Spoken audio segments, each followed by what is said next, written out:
Well, still on the developments around that search for the bodies of about 31 illegal miners. Some have already been brought to the surface, but only a handful. Our team speaking to the illegal miners who've been there waiting to see the bodies of their friends brought to the surface, or colleagues, if you will. I've been saying that methane gas, and this was confirmed by government as well, is complicating any attempt to go down into that ventilation shaft and bring them to the top so their families can be able to bury them. Let's talk about this now with David van Wyk, who's a researcher with the Benchmarks Foundation. David, a very good evening to you. Grateful for your time. So the issue of methane gas and the way in which it's now halted any attempt to try and bring these bodies to the surface, how dangerous is this gas? Well, first and foremost, we must note that methane gas is nothing new in the Free State goldfields. From the time when my father was a mining engineer on Western Holdings mine in Welkom in 1956 already, methane gas was an issue. There's a lot of gas underground in the Free State area, so much so that gas licenses have been issued recently for fracking firms in the vicinity of Virginia to sink holes into the ground and to extract gas from underground. Methane gas is incredibly important in terms of climate change in the world at the moment because the melting polar caps is releasing methane pockets that have been trapped there in the ice and so on for a very long time. And scientists are really worried that it will upset the oxygen balance, gas balance on the planet and make it increasingly difficult for people to breathe. Basically the stuff that you would breathe on Mars rather than on planet Earth. Methane gas is lethal, but it is the stuff that we can use in our kitchens and so on. It is also gas that we can use to generate energy with. You know, we can reconvert our power stations to actually run on gas, which is what we agreed with Mozambique about 2 weeks ago, to buy gas from Mozambique in order to run some of our power stations instead of using very expensive diesel. You know, so the fact that we've got methane in old abandoned mines in the Welkom area should actually be an opportunity for us to re-engineer those mines to be able to extract the gas and use the gas positively, rather than, the gas being a danger to small-scale and artisanal miners that are underground in that particular area. You know, if these mines had been re-engineered in the first place, we wouldn't have the problem of illegal mining or zamazamas in that area. And what you're raising, the issue about re-engineering these mines, ties in, does it not, with a similar conversation we had last year when there was the rape in Krugersdorp at a mine dump, basically, where people were saying the areas are not secured, you're able to go in and out, and that is why even illegal miners are able to continue operations there, sometimes for years, until tragedy strikes, as it's now done in the Free State.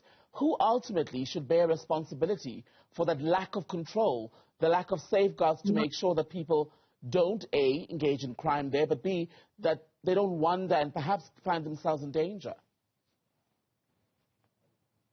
Well, you see, the thing is that the Act, the Minerals Petroleum Resource Development Act, very clearly stipulates in Section 41 to Section 47 that mines are responsible for closing and rehabilitating mines. Right, that's the first thing.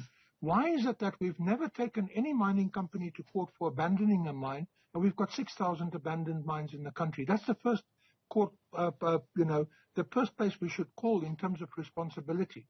The second place is that mines contribute to a mine closure fund, a centralized fund controlled by the DMRE, but in the hands of private funders, and that mine closure fund should be deployed to actually cap and close down these open holes that are everywhere, in Welkom. We have cases of children falling into holes. We have cases of children drowning in tailings dams and things like that. Why is it that we don't hold the industry responsible that has left the mess behind? When we've got the legislation and so on to do so, in fact. So the second port of call for responsibility is the government and the Department of Mineral Resources. I think that the government is trying to shift the blame now to Lesotho.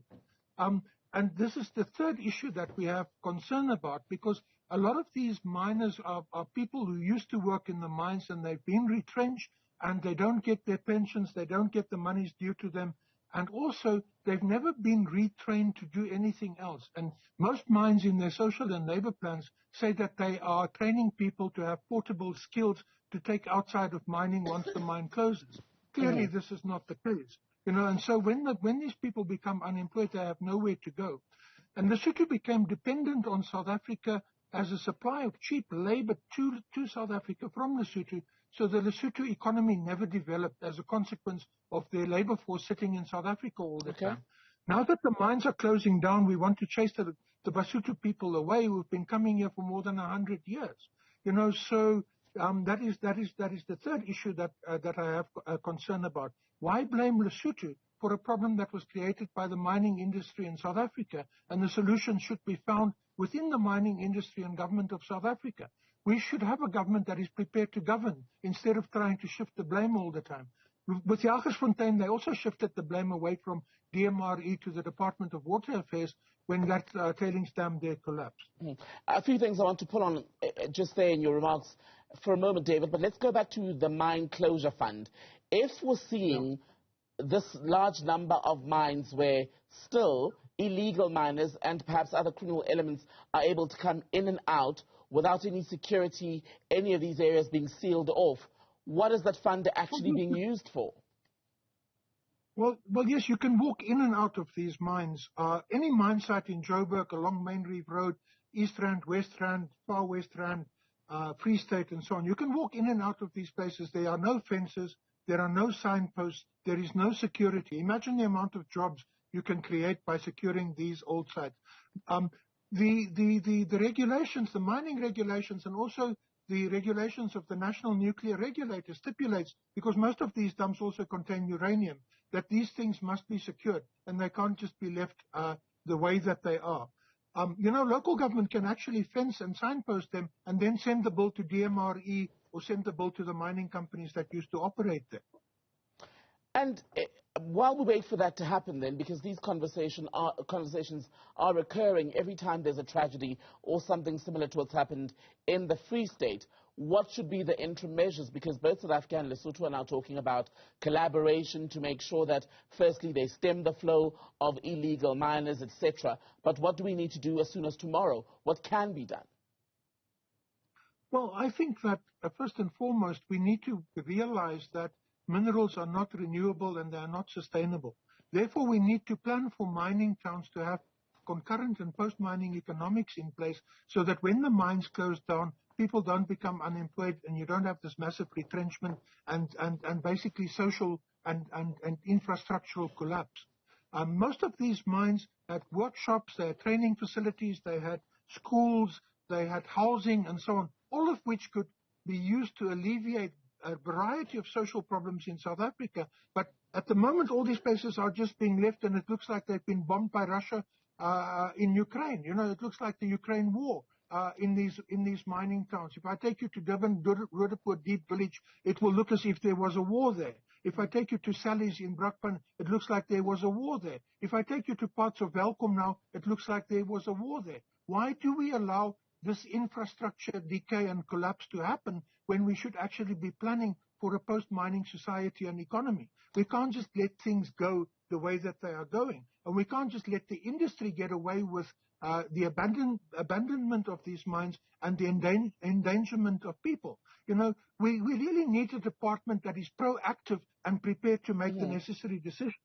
Besides that, there is still some gold in these mines, but it's not profitable for large-scale industrial mining. Right. So let's create engineering solutions that makes it possible for medium and smaller-scale mining to take place. Let me ask you then, David, on the issue of what can still be extracted, if you will, from these old mines, etc.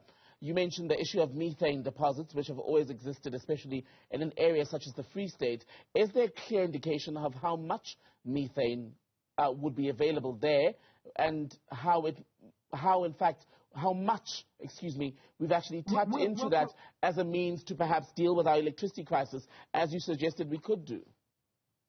Well, yes, they've just issued methane extraction licenses to a major operation to the south of Virginia, to the southwest of Virginia, right? The methane levels in Welkom are sufficient for it to be economically profitable to operate the methane out of there and turn Welkom into a town that supplies methane from the old mines that are there at the moment. So That is one thing. The other thing, of course, is that those mines are ultra deep, and you can actually do geothermal electricity generation out of those mines as well. So there are a variety of possible solutions that the old mines could be used for if we put our heads to it and if we start planning for it. Right. But at the moment, it's all about foreign investment. The foreign investors come, they extract the gold, they extract the minerals, and they walk away from their responsibilities, and we are left with a mess. And, the minister claims that we are anti-development. We are not anti-development. We are in favor of positive development that is beneficial for the public of South Africa and not harmful to them. And David also that respects the labor Unfortunately, that we're out works of in the time. mines. Mantashe was a trade unionist. Those people who died in that mine were probably former NUM members that are now Zamazamas there. David van Wyk, good to speak to you. Thank you so much. David van Wyk from the Benchmarks Foundation, speaking quite passionately about the unfolding situation in the mining industry as a whole, but specifically in the Free State, where, as things stand tonight, over 20 bodies of suspected illegal miners are believed to still be underground.